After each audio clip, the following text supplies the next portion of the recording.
In this video, I'm going to show you how to replace the heater and AC control head on this Chevy Silverado. Let's get into it. Take the key, put it in the on position. Our battery is disconnected, but you can leave the battery connected. Step on the brake and then shift all the way down to first with the steering column all the way down. We'll grab this trim, slide it out. Pulls out, pulls off, keeping your foot still on the brake, shift back to park, then you can turn the key off. There could be two screws, one right there, one right there. This vehicle doesn't have that. You're going to use a 7mm socket. Just take those out. Otherwise, you've got two clips here. Push down there and push down on this side.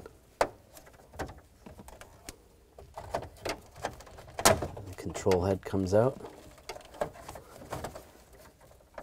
We can disconnect the connector.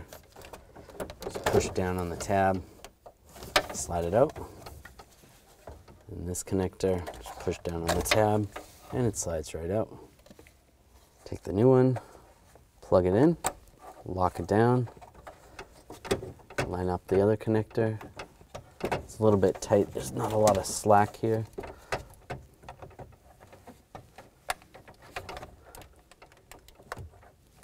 And lock that in place. Slide this in position. Lock it down. And if you have those two screws, put those screws back. Take the key, turn it to the on position, then step on the brake. Shift all the way down to first. Slide this cover in place.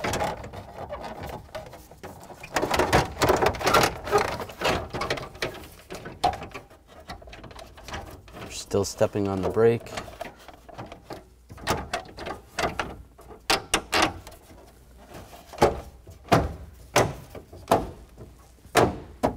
Push it back in position, shift back to park, shut the key off, and if you disconnected the battery, reconnect the battery. When only the best will do, demand TRQ. The only company that lets you view before you do. TRQ is committed to offering the highest quality aftermarket auto parts that are engineered for peace of mind. Thanks for using and viewing with TRQ.